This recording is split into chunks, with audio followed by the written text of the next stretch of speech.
Hey everybody, I'm Razz. I am a member of the Savannah Jaycees, and I am going to read the story of Ferdinand the Bull by Munro Leaf.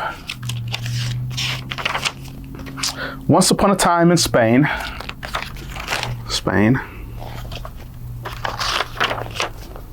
there was a little bull, and his name was Ferdinand. All the other little bulls he lived with would run and jump and butt their heads together. But not Ferdinand. He liked to sit just quietly and smell the flowers. He had a favorite spot out in the pasture under a cork tree. It was his favorite tree, and he would sit in the shade all day and smell the flowers. Sometimes his mother, who was a cow, would worry about him.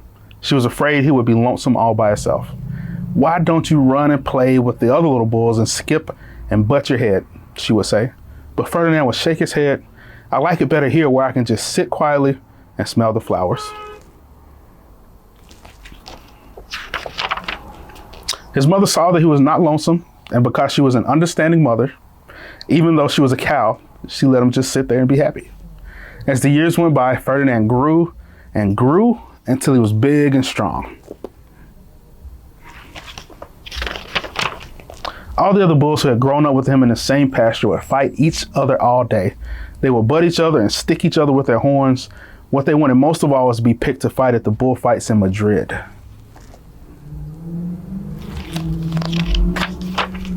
But not Ferdinand. He still liked to just sit quietly under the cork tree and smell the flowers. One day, 5 men came in very funny hats to pick the biggest, fastest, roughest bull to fight in the bullfights in Madrid. All the other bulls ran around snorting and butting, leaping and jumping, so the men would think that they were very, very strong and fierce and pick them. Ferdinand knew that they wouldn't pick him and he didn't care, so he went out to his favorite cork tree to sit down. He didn't look where he was sitting, and instead of sitting on a nice cool grass in the shade, he sat on a bumblebee. Well, if you were a bumblebee and a bull sat on you, what would you do? You would sting him. And that's just what this bee did to Ferdinand.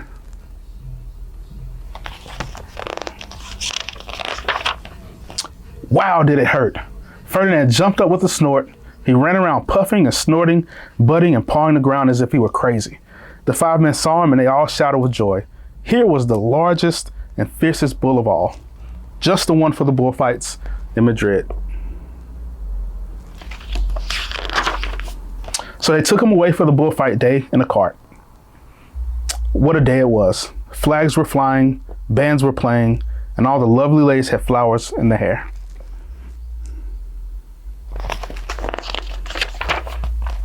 They had a parade into the bull ring.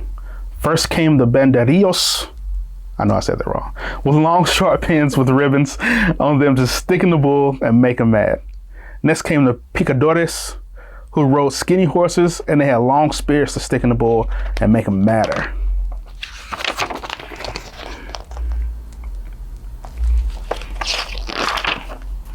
Then came the matador, the proudest of all. He thought he was very handsome and bowed to the ladies. He had a red cape and a sword and was supposed to stick the bulls last of all. Then came the bull. And you know who that was, don't you? Ferdinand.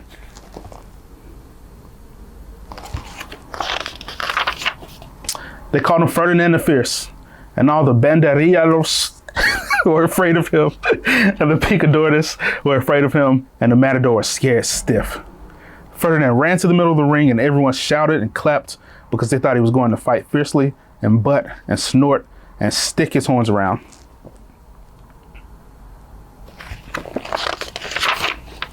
But not Ferdinand.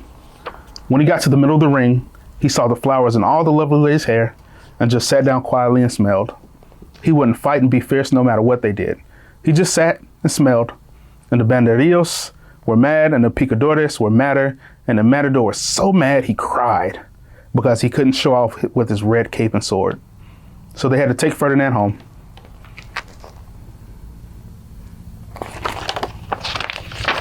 And for all I know, he is sitting there still under his favorite cork tree, smelling the flowers just quietly. He is very happy. Hope you enjoyed that. The story of Ferdinand.